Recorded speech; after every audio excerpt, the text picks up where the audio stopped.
Welcome to Only Murders in My Mind, a Random Thought production. Hi, I'm Carol Bissett, a crime writer, and I invite you with my co-presenters, Liz Hedgecock and Mike Jackson, each week to our conversations on all things murderous. Hello everyone, it's Thursday, it's 5 p.m. and it's Only Murders in My Mind with Liz Hedgecock. Hello. And Mike Jackson. Hello. How are we both? Are we okay? Yeah, not so It's a bad. pregnant pause then, wasn't it? Had to Was a think. bit. Had to think, yeah. I'm in the throes of writing a book, and of course, my protagonist has wandered off her own sweet way, completely ignoring the outline. So I've been kind of gently shepherding her back to where she's meant to be, and I think I'm nearly there. So They do these things, characters, don't they? They just go and do their own thing. And the minute I've just got her back where she's meant to be, someone's going to get murdered. So it'll all go Pete Tong again, frankly. Well, I met some friends, writer friends, from Cumbria on Wednesday, and a couple of them were saying they're attempting to do like a murder mystery crime, novel, and could I give them any advice? And I was saying about an outline and one thing and another. I said, but very often, when you're trying to follow the outline, things. I said, for example, I forgot a murdered body in my last book. That happens more often than you'd think. Wherever I put them? Oh, they're in the freezer. Yeah. So they weren't going to go off, but yeah. Ooh. I did say I have a murder board, but it's more. It's more. It's less police and more bits of stickers. And they said they're going to buy me a big cork board for Christmas. So do you think they'll do their murder mystery? I hope so. I don't know whether they've been inspired by the fact that I've managed to get the ones done I have, or whether it's just... I started off by thinking, I'll have a go at this because I love, as you may have gathered from listening to the podcast, I love murder mystery, I love crime, I love psychological thrillers, all that sort of thing. Mm-hmm. But writing one's a different kettle of fish to reading one. And as I say, I wrote one, I kept my fingers crossed, and it's sold well, and people have wanted the next one and the next one. And and they said to me, when's the next Warrington Detective out? And I said, my aim to have it out by the end of the year. So, have you been doing much writing, Mike? Not very much writing, well, no, not as such, but I was only before we were broadcasting, I was talking to John and saying that I'm really into YouTube at the moment, become a fan of YouTube, and I've created 2 new channels recently. One is some short science fiction stories, dystopian stories, and the other one is completely different. It's all sort of lifestyle quotes and tips. But it's about, what I'm enjoying is I'm creating shorts, so they last a minute. Once upon a time with YouTube, the shorts were only 60 seconds long. You can now do them up to 3 minutes. 3, aren't they? Yeah, because I've done a few, because I've been trying to post to TikTok. Yep. Yes, I saw your little... Yeah. But I've been listening or watching quite a few YouTube videos about how to produce shorts, how to make them go viral. There are loads and loads of them out there. And it's really interesting. It's a bit like going down a rabbit hole. I can be watching these for a whole afternoon. But I do feel as though I'm learning something all the time. Yeah. And I keep changing the shorts. Yeah, little grey cells. Yeah. So is the link going to go on the bottom of the... That's my pen again. Well, not a dead body. I will fiddle with my pen. Yes, I'll put something on the blog. Yes, links to them. So give us a lifestyle tip, Mike. Well, some of them are... one of the ones I've got is 10 Signs of Maturity, which has had about 500 Has it? views. Has it? Yeah. Go on then. What's the sign of maturity? I don't know. You should do. You're a lifestyle guru, Mike. We need to know. Yeah, I wish. Talk about amongst yourself, and I'll have a quick look to see. So are the shorts the one that go across the middle? No, they're the vertical ones. Yeah. Oh right. Okay. Are very popular apparently at the moment because they reckon that more and more people have got this shorter concentration span. Yeah. I must admit, I look at a lot of YouTube for different things. Very often, how to. We Google things, don't we, John? Yeah, well, how to do this. The average age for YouTubers is a lot. It's a lot older than you would think. Yeah, it's not like the kiddywinks or the teenagers. No, it's what I'd have thought. Yeah, is that your? Oh, that's very soothing. Do you like the music? Nice. Very soothing music. Oh. So manage your emotions calmly, responding thoughtfully instead of reacting impulsively. That would muck up most murder mysteries, wouldn't Yeah. it? I shall just breathe deeply and not murder that person. Be willing to listen to different viewpoints and embrace change and new ideas. Oh, that's lovely. Good tip for a detective. Yes. Yes. Oh. I feel a bit sorry for that person alone on the bench, though. Yeah. Maybe they're trying to master their emotions. That's Yes. what it is. Sorry. Yeah. No, but it's just great fun at the moment. Cool. How long I'll carry on doing it, I don't know. Well, but, we said that about the podcast. We do it until yeah. we either we lost interest or people listening lost interest. So. As I say, some We're of the still here. We hope you are too. Yes. some of the Unless you've been lulled to Mindstyle sleep by ones- Mike's music. Yeah, some of the lifestyle ones have got up to 400 or 500 views. Excellent. I must have a look at Wow. this because it is the sort of thing people like. Oh, yes. You know. Yeah. I mean, I follow one particular lady on YouTube, and she is slightly younger than me, but I like her fashion. It's and again, it's not just fashion. She just chats about her life, how to get around things that may come your way, and all the rest of it. So that's lifestyle, hints. But I always felt, especially during COVID, like I was having a chat to a friend.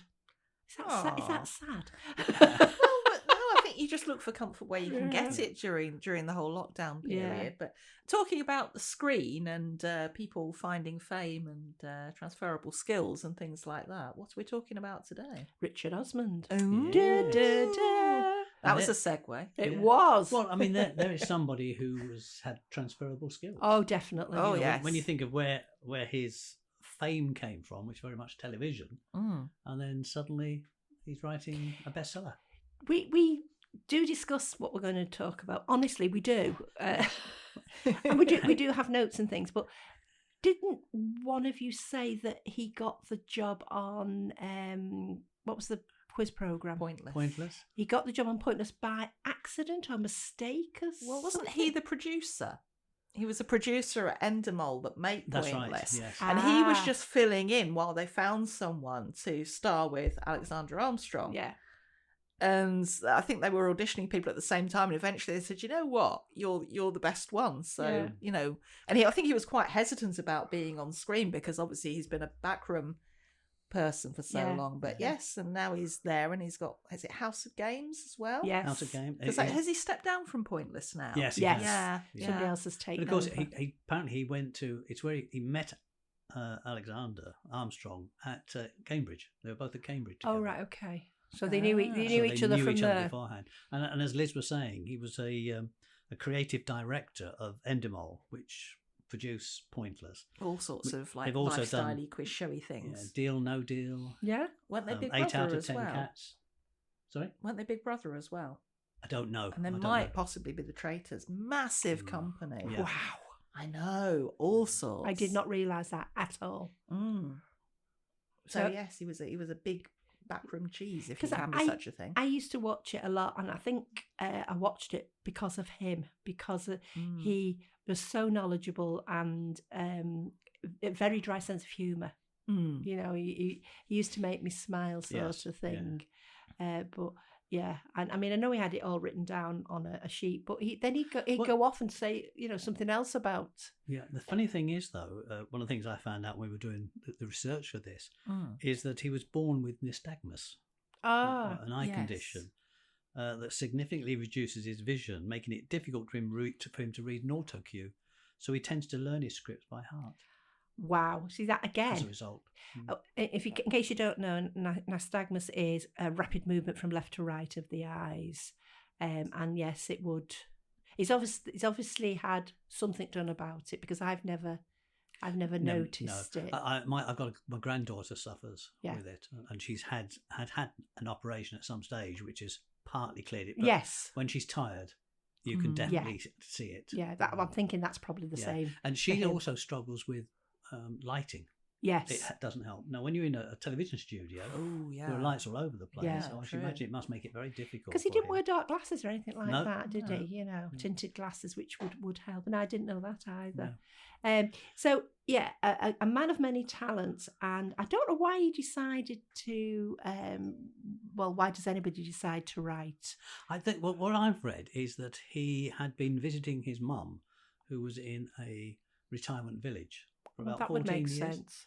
And he said, I listened to an interview that he did, and he said he was fascinated with the 70 and 80-year-olds. He said, because as a younger man, or a younger person, you have this vision of old people. And he said it wasn't like that at all. They were having great fun. They were really active. They were talking about all sorts of things. And he said it was while he was visiting this place, and he was fascinated with the whole thing, that the idea of the Thursday Murder Club came to mind. Yes. And he's right. People in their 70s, trust me, we know. We're we sharp haven't as lost pins. haven't lost it No. at all, have we? What day is it? I was talking about this at my art group this morning, and I think things like going upstairs and then standing there and going, why did I come upstairs? And as soon as you get to the bottom of the stairs again, You remember? I think that's God's way of giving us Saying, exercise. I think you're right. Apparently, Steps he in. wrote the first book, the first of Thursday Murder Club, in secret. It took him about 18 months, and he didn't tell anybody about it. He just got on with it. Wow. I'm just wondering about that. I'm just going to do something. Yeah. Don't disturb me for a time. Down in the shed. Don't take your nose off. Yeah. Yeah. Well, you could get away with that, Mike. If you Yes, went, yeah, you down went in into my your, shed. your writing shed. Mm. Yeah, I'm sure Anne would bring you a cup of tea and not expect you to tell her exactly what you were writing. It must have been. You could just tell people you're on your YouTube or something. Yes, that's right. Yeah. But another thing I found out is that apparently there were 10 publishers fighting for the book. Oh, really? There was a sort of an auction going on, and it was Wow. Penguin Random House that acquired the rights. Well, they're two. Yeah. So there must have been biggest. something. Well, also very good agent, Yes. because his agent is Juliet Mushins. Yeah. And what But do we know about her? Sorry. No, apparently it sold 45. This book sold, the first one sold 45,000 copies in the first 3 days, which I think is a record. Probably. Yeah. Yes. Wow. Yeah. And by March 2021, it has sold over 1 million copies in the UK alone. So why do you think it's so popular? I mean, also, I've read some of the reviews, and some people, it seems like a bit of a Marmite book. Yes. Some people love it. Some people are like, couldn't get into it. Didn't like it. I suppose being in my 70s, I like to read about these people having an extremely exciting and fulfilling life, even though it's not a home, is it? It's a village. It's a retirement retirement village. A very nice village as well, Upmarket, isn't it? Yes, I think that the idea came from America originally, because they have quite a lot of them, especially in warmer parts of America. Well, I think where his mum was a very upmarket retirement village. Yeah. So I think that's where he got. I the could go and idea live from. there. Oh yes. Are you going to start your own murder club? Oh yeah, that'd be good. Yeah. Why do we like it? Well, all the characters are believable. Yes. I think when you get to your 70s, you've probably met every single one of those people that she talks about in all. He talks about in all his books, and you can go, yeah, I remember somebody like that, But I like the bit where one of the characters, Joyce, keeps doing a little diary. Oh, as Joyce well. is my favourite. Joyce is lovely. Yes. Yes. And very, she's a very sort of Miss Marple type person. Only she's very jolly, but she observes a lot that people don't realise she's seeing. The thing I like about the little bits when she's doing her monologue, which is basically what it is. She's going off on tangents. Oh all over gosh, the yeah, place. like you would. I mean, I'm just But listening. you normally don't approve of that sort of thing, Mike. No, well, not with you two, I don't. But with Joyce, We're just in training to be with Joyce. Joyce. And I'm just listening to the fourth book at the moment. Oh yes. And just last night I was listening to it, and Joyce was talking about. She started talking about a particular murder that's just happened, And then suddenly she's talking about Christmas presents, Yes. I gave so-and-so a Christmas present. He gave me Marks and Spencer's vouchers. I found a lovely present for Liz. She gave me Marks and Spencer's vouchers. And it just goes along this, absolutely nothing to do. Yeah. But it fits in because it's her personality. Well, It I comes think for across Joyce, really well. murder is just part of Well, life, it's just along part with of it. Marks and Spencer's That's right, vouchers. yes. Well, as I say, I'm rereading the first one and thoroughly enjoying it again. And and one of them, she goes, "Oh, there's somebody at the door. I'll finish this later." And then there's a next bit is a chapter, a short chapter, and then it's Joyce again. "Sorry about that. It was a delivery. We take each other's deliveries. And when my daughter sends me flowers, I pretend I'm not in, and then I can get the neighbour comes down and goes, 'Aren't these beautiful?' And she goes, 'Oh, they're from my daughter.'" I think what I like, I mean, I as I said, I tend to listen more than read nowadays. So yeah. I've listened to all 4 books so far, the Thursday Murder Club series. And what I like are the very short chapters. Yes. They're all short. When Joyce is a chapter, she does a monologue. 2 pages? 2 or 3 pages at most. And most of and that keeps the whole thing moving very quickly, I think. But I think, as you say, Carol, the 4 main characters, which is Liz, Joyce, Ron, and Abraham, are all so believable. He has a knack of not overwriting, but still making the characters very real. I mean, one of the things I've noticed, and fun enough, it's something that Stephen King said. I don't know if you ever read his book about writing. Oh, yes, On it's Writing. excellent. Yes. One of the things Stephen King says in there is that when you're writing dialogue, if somebody said something, say they said it. Yeah. You don't have to find all these fancy words. And if you read or if you listen to Richard Osman, most of the time, Joyce said, Liz said. He uses that word said a lot. Yeah. And I think it just means the whole thing is much easier to listen to, easier to To read. read. You can Doesn't just jar. whip through them, You can't could whip through them. Just doesn't jar at all. No. Yeah, they're very fast flowing and they're definitely page turners. Yeah. And- Although I must admit, I probably read them more for the characters than I do for the plot. Yeah, well, yeah, Yes, true. Yes. Well, Yeah. I think where Richard Osman is very clever is that you can have some fairly amusing parts. The characters are all very different, and slowly you find out a bit more about their backgrounds. But there's some poignancy in there as well. Oh, I yeah. mean, there's Liz, who's one of the main characters, who's an ex-MI5 spy, has a husband, Stephen. And over the 4 books, it's not giving anything away, but over the 4 books, his dementia has been His getting health declines, doesn't worse it? and worse. Yeah. And when that part is coming up in the books, it's quite poignant as to how Very she's touching. coping with Yeah, it. it is. Mm. Yeah, it gives me. But there was a bit in the beginning of this book where they're getting in with the local CID over the murder. Yeah. And I'm trying Chris. Chris and Donna. Yeah, they're trapped in Joyce's flat, and Chris can't get out. He's trapped between Joyce and Abraham. Yeah, and he can't move, and he's balancing a cup that's got a cake balanced on it, and he goes, I can't move. And this was all done on purpose. Yeah. They wanted him to feel uncomfortable. But I think the thing is, it's something as simple, because we can all imagine, we've been to visit our grandma and we're sitting there with a cup of tea in one hand and a piece of lemon drizzle cake in the other. You can't eat and it. you can't eat or drink, and that's what he manages to portray in a sort of fairly amusing way. And it's not as though it's taking you off on a tangent. It sort of fits quite nicely in what's happening. I personally, originally, I wasn't sure. You weren't. But now I'm a real fan, and I think he's a very clever writer. And I'll tell you the other thing that struck me is that I wonder, do I like it because I'm in my mid-70s and all the characters are in their 70s? But I was talking to my elder son the other day, who is in his sort of late 40s, and he's just finished all 4 books and thinks they're brilliant. Yeah. So I think it's a wide range that attracts. Yeah. It must do to have sold that many too.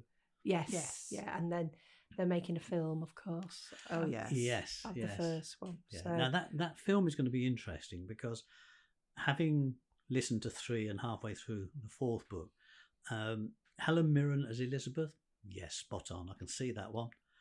Ben Kingsley as Abraham, yep, I can see that. Yep. Celia Imrie as Joyce, brilliant. Yes, because they waited to announce her, didn't they? And I was like, oh, who's it going to be? Don't mess this one up. This is the one that's got to be right. Yeah. I was like, oh yeah, that'll do. That's nice. But Piers Brosnan as Ron? Yeah. I'm not We're sure all about waiting that. to see what's going to happen there, aren't we? This is I going think to be Piers is going to have to put interesting. some weight on to start with. Yes, yeah.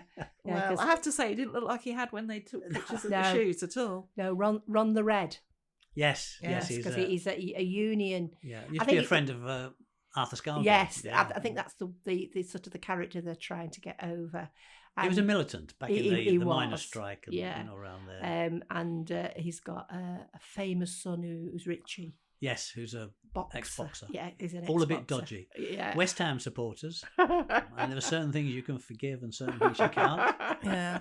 I'm looking forward to seeing Pierce Brosnan in a West Ham football Yes, shirt. football That shirt, yeah. again will be something that I don't Yeah. think you would normally see. Yeah, because he's got quite a rough and ready accent as Ron. Ron, hasn't oh he? yes, Yeah, You he's know, a rough diamond, isn't He, he? he doesn't call a spade a shovel, No, does he? He no. goes straight for the jugular. yeah. Mm. Yeah. And again, I think that's what's clever about it is the four main characters, and some of the sub characters are also very strong personalities, but the four main characters are so different Yes, they are. that they don't appear to have anything in common, and yet as the books go on, you see they become very good friends. Mm. Mm. And at the beginning of the first book, Joyce replaces Penny. Penny is in yes. the wing of she's actually in a nursing home, which is a wing of Wing the home, retirement village. And she's had a stroke, and Elizabeth goes and talks to her quite a lot about the ongoing Yes, she does. case. She used to be a police woman. Yeah, she was a police officer. Yeah, and that was touching as well. That Yeah. bit, and her husband, who Mm. just sits there and reads a book while Elizabeth's there and doesn't join in the conversation or anything. But yeah, that's Have you got to the end of that yet? That's a very Well, yeah. a very striking end. I won't give anything away in terms of Penny and her husband. Obviously have, because I've read this is the second Oh, time right, I've yeah. read it, but because I am in my 70s, I've forgotten. Which is, it's a good thing, because when you reread, I mean, I read it when it first came out, and how long ago was that now? Well, The first one was out in 2020. 2020. Yeah, yes. so September 2020, I Yeah. checked. Yeah, so it's 5 years since Yeah. I read it. And there is a book Mm. 5. Book 5 is you can now pre-order. Oh, I bet you can. Yeah. Yeah, Mm. and it will. Mm. I think I imagine that'll do quite well. they've got. I'm trying to think of the actress's name to do the audio on that one. Oh no! I think that was on the one that is out now. The one about What, We Solve Murders? We Solve Murders. I haven't read that yet. No, I've read the 4. Yeah. Well, I've started reading We Solve Murders, and I haven't engaged with it in the same way as I have with the Thursday Murder. Why do you think that is? It's because I like the other characters so much, and this is a completely Different written, character, yeah, yeah. and I it's haven't- written in a different no. way. Yeah. I haven't listened to it yet, but So I started listening to it, and I downloaded another book and started listening to that instead. Because what I was finding, because I tend to listen to my audiobooks when I'm travelling on public transport, not when I'm driving. I need to concentrate on driving. And I was finding, my mind was wandering. Now, you said you struggle listening to audiobooks, didn't you, Liz? Yeah, I'm not good at listening to stuff and taking information in. I'm much better visually. Yeah. But so I was thinking I'm going to have to listen to that chapter again, because I've not really absorbed what's going on. So I thought I'd put it on the back burner and listen to this other book that I've nearly finished now, and then I'll have another go. I'm going to start it right from the beginning and listen to it again. interesting thing about this is going off on a slight tangent, but the interesting thing about listening. So I do a lot of listening to books, and my eldest son is the same. He's very much into audiobooks. And I saw him at the weekend, and he was telling me that he'd heard on a podcast, I think, that you could try upping the speed of how you listen to a book. Oh, yeah. And he said he's done it gradually. So he went from 1 to 1.1. He's now up to 1.7. Oh, my. And he said it actually cuts a 12-hour book down to about 8 hours. Okay. Now, my wife has tried some audiobooks in the past, and she finds them too slow. Yeah. She's a quick Yeah. reader. So she's going to try that. She's going to try reading it I at a find fast that pace. with some videos actually, if I, because Quick there'll be so much stuff, and you think, I'll just put it up to 1.2 or 1.25, and it does help with just. Yeah. And also, you can always put it back down again, or like pause it or stuff when it gets to the bit you actually want. So When I'm editing my book and I'm listening to the computer reading it to me, not the first couple of times, I have it quite slow then. But when we get to the third, fourth, fifth time, I do speed it up then, because otherwise it takes forever. And I mean, I don't mind the first 2 or 3 passes because I want to really concentrate on what I've considered not to be right and what needs putting right. yeah. I tell you the other interesting thing with this Thursday Murder Club, as I said, listening to it was really good. And the first 2 books, the narrator was Leslie Manville, Yeah. Oh yeah. who was from, what was she in recently? Magpie Murders. Oh, television. yes. Yeah. And she was great. She had the voices, I thought, down to a T. And then when I purchased book 3, they changed the narrator. We don't like that. We don't Nobody like that. likes Nobody that when likes they that. listen to audio books. And it was Fiona Shaw, who... Oh well, that's a decent one. yeah, she played Dudley Dursley's Oh, yes. mum. Petunia, Yes. wasn't Petunia. it? She's been In everybody. Harry Potter, yes. Wasn't she? She was in Killing Eve. Yeah, Killing Eve. Yeah, head of MI5. boss. Yeah. Yes. Oh, she's been all sorts. But the funny thing is, I thought when I realised it was a change, I looked to see what the reviews on Audible were saying about this. And what surprised me, there were a few people saying this is not right. Lots of people saying, look, it didn't seem right, but stick with it, because once you're into about, 6, 7 chapters, even though she's portraying the character slightly different, you'll get into Fiona Shaw's way of doing it. And they were spot on. Now I'm quite happy with the way that Fiona Shaw's voice, say something like Ron, which is very different to the way Leslie Manville was doing it. But your mind quickly gets into that Gets used different to it. voice. Yeah. Because they're both very good narrators, of course. Well, that I helps. think we might have to get used to Pierce Brosnan's way of Ron's voice. voicing Yes, Ron. yeah. Give him 5 or 6 chapters. Yeah, Yeah, he'll be fine. He'll be What, all right on the what do night. you think makes that series so very popular? I mean, one thing is it will have had a great build-up and marketing campaign. Yeah. Yeah. I think the fact that something can have a great marketing campaign, but if people read book 1, there's got to be something more than a big marketing campaign for them to get to 2, 3, 4 and pre-order 5. Yeah. I think going back to what I was saying, personally, I think it's the way he captures the characters in a very simple. You don't have great descriptions of them. No. For example, I couldn't really tell you what Joyce looks like or what a house looks like, apart from the impression I've got. Exactly. Yeah. I know what I think she looks like visually. Yeah. And it'd be different to what I think. Yeah. Because he's never really described her in any great detail. No. Yeah, but Ron definitely wasn't Brosnan. No. In my imagination at all. No, and I think that's it. I think it's the fact that he has this ability to capture these characters, and even we've talked about the 4 main characters, but some of the lesser characters, like the 2 police people, like Bogdan. I love Bogdan. Yes, yeah. Oh, Bogdan's great. Great. Yes. All sort of minor characters to a certain extent, but they still have their own role to play. And I think what he's done very cleverly is that the relationships that develop. Like Chris has lost weight because he's found a lady friend who just happens to be Donna's mum.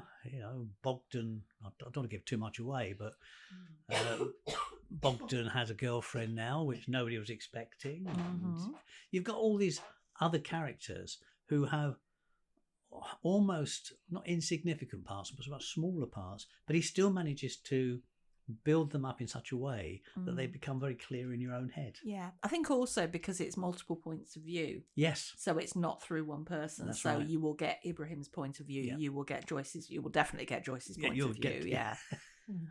You will get bits told from Bogdan's point of view or Chris's or lots of other people. I think he also hits on some sort of important parts about aging without doing it. For example, in one of the books, I think it might have been book 2, Ibrahim has become very confident, and he goes into the local Oh, town yes. because he's feeling That was confident, awful. and he gets mugged, Yeah. and it just destroys his confidence completely.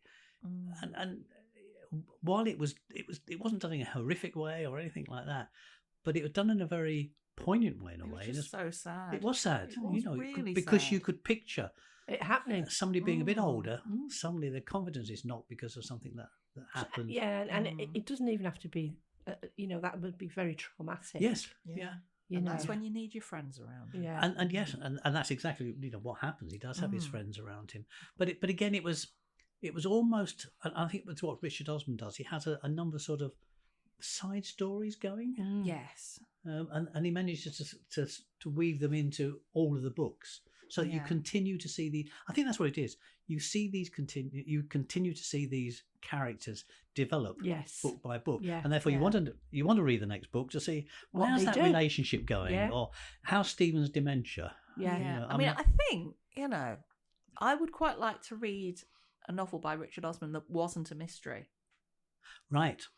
Yes. Yes. That'd be interesting, wouldn't it? Because, as I've said, I think I read them for the characters rather than for the Yeah. mystery plot. Yeah. I'm not that. I mean, obviously, I want them to solve it, but That you is know, the it's main more what they thing. get up to in the course of Yes. solving it that I enjoy. The things that make you smile. And Yeah, I think you're right. I think the Mm. actual murders as such, the Mm. plots, Yeah. are not the most. And maybe that's No. part of the appeal because, even if you're not that, not a big murder mystery fan, you can still enjoy the books. Yes. Mm. Yeah. Yeah. I mean, Bogdan, I can't ever remember him lying. He answers questions in such a way that sometimes he's a bit vague when he answers a question. But I He's can't- very smart, this Bob. Oh, he's Oh, he's clever. bright, yeah. He's a clever bloke, yeah. But he Richard doesn't seem to lie. Richard Osman did write something. He did write a non-fiction book before right. this in 2017, called "The World Cup of Everything." Oh, I've yes, heard of because he that. does, he probably doesn't do it on Twitter anymore, but he used to do things like the World Cup of Biscuits. Yes. And he'd get people to vote for them, so it'd be like a face-off between, Jabby Dodgers and Custard Yeah. Creams Or and things like that. who'd win in a head-to-head between Quavers and Cheesy Whatsit? Yeah, but the thing was, there would, it would be a charity thing, and there'd be a large donation to a charity at the end of it. Oh. So yeah, Apparently, the World Cup of Everything, apparently a very popular format, yeah, and it began life on Twitter. yes, I've Whereas- seen it many times. Yeah, his hilarious polls received 1.5 million votes Oh yeah, I a used to go. vote. Did you? Yeah, I yeah. never saw it on Twitter. Oh yeah. Oh. Became a national talking point. you know. Yeah, but it sounds It's a like clever it was. chat. It was trending. Yeah. I mean, I think there's something there about using your platform. Yes. Yeah. Mm. Yeah, and he's sort of going to a part of the market that isn't overused as well. I mean, Yeah. my novella is based in a retirement home. Regards to Mr. Osmond for that, Yeah, because that's where I got the lots- idea from. The thing is, though, lots and lots of, for example, cozy books have older protagonists. Yeah. Yes. It's a thing that Hercule Poirot is a retired policeman. Miss Miss Marple, Marple yeah. is, an elderly lady. Yeah. Yeah, There's lots and lots of cozy books out there with people who are a retired whatever, or they used to do this, or they've stopped their career and now they've opened up a flower shop or whatever it happens to be. So like Whitstable Pearl. yeah, so the She was- so the idea of an older detective is not particularly original. No. I suppose having a group of four of them Is original of quite different, background. walks of, absolutely Yeah. is. And they've all got skills that sort of complement Yeah. each other, haven't they? Yeah. Yes. Talking about Whitstable Pearl, the detective we always go, we've seen him before, Mike. Yes. He was one of the musketeers. That's right. As was What were we saying about Tangerine? Strike. Strike. Yeah, Yes. he was a musketeer, Musketeer as well. as well. Because I used to look at him and think, where have I seen Seen him him before? before. It used to drive me mad. Yeah, I knew Strike was. I don't know the actor's name. Sorry. No, I don't know. But yeah, I knew that because he's. Is that the name of the actor who played Strike? Yeah. Yes. Tom Burke. Thank That's you. nice. And do you know whose lad he is? No. Okay, so Sherlock Holmes back in the day with Jeremy Brett, Yes. the first Dr. Watson, David Burke. Yeah. Is It is. Oh. there you go. There's a link. He's a detective now. Yeah. But I knew it was him because he's. I think he's had a hair lip. You see his lip goes Yes. up like that, and he always has a moustache to hide the scar, sort of thing. And it looks like as a baby he probably had I don't know why I'm telling you this. No idea. And she's gone off on one. Yeah. But no, I mean, just taking us back to Richard Osman. Yes, please do. If anybody's still listening, Yeah. if any of our listeners haven't read or listened to, it's well worth giving it a try. Yeah. I mean, something else about the books is, unless I've misremembered, they're all in present tense. They are. Yes. Yeah, which is an unusual choice. Yeah. And I think that may be why some people don't get on with them, because present tense tends to be the sort of thing where either people love it or they really don't like it. Yeah. I'm like, I'm take or leave. I prefer books in the past tense, but I will read. One of mine, I'll never be a ninja now's in the present tense. I'm told by the main person. I think the other thing too with Richard Osman's books, I'm sure I started trying to read book one some time ago and couldn't get into it. But listening to it, because it's such a good narrator, you get into those characters straight away. So that might also help. It's easy. Yeah. It's easy to read, isn't it? And I suppose also because the point of view changes so often, and because the chapters are short, that might be another thing. So if you kind of like to sort of ease yourself into a book, it's maybe harder to do because, 2 pages it's this person, and then it's this person, and then it's another person, and then it's something else. It's like, yeah, I must say I quite like that. I think when you're used to it, yes. Can I just say as well, we're not getting any commission off Mr. Osmond. Sadly. We don't get everything we recommend is because we've enjoyed it. We don't get money off anybody. Like you say, sadly, we're up to bribery. But I mean, if you want to come in for a chat, Mr. Osman, we'd be happy to have you, and there'd be biscuits and everything. Yeah. Because somebody said he does a podcast. Do you listen to it? I said I'll listen to his podcast when he starts listening to our podcast. At the end, that told him. At the end of every audio, there's something like 3/4 an hour interview between him and the narrator. Oh, no, but that could be interesting as well, couldn't it? Well, I think because we quite happily talk on for another half hour about this, but I think we'll draw it to a close there. Just to say, if you can like us and follow us. If you can subscribe to the podcast, that would be super. Yeah, we hit another milestone this week, and it went up to 250. I know that's not a lot, but I think it's fantastic. And then it dropped off. Subscribers, and then it went down to 249. Oh, so, you shouldn't have said that bit, Carol. So I don't know what happened there. If you want to be number 250, you still space is there. Yeah, you can still do it. I'm going Make up us in, happy. I'm going up in 50s. You see, every time we hit another 50, I'm like, wee! So yeah, we'll get that 100,000 yet. And there's also the podcast, the blog, Only Murders in My Mind, the website, .wordpress.com. You can go over there, and you'll find the links there to the short stories, science fiction short stories on YouTube that I've done, and probably also a lifestyle tip or two. Yes, why not? Why not? Okay, that's brilliant. So until this time next week, bye from me, and me, and both of them. You have been listening to Only Murders in My Mind, a Random Thought production, produced by John Bissett. The music in Peril was composed and recorded by OM Studio Strings.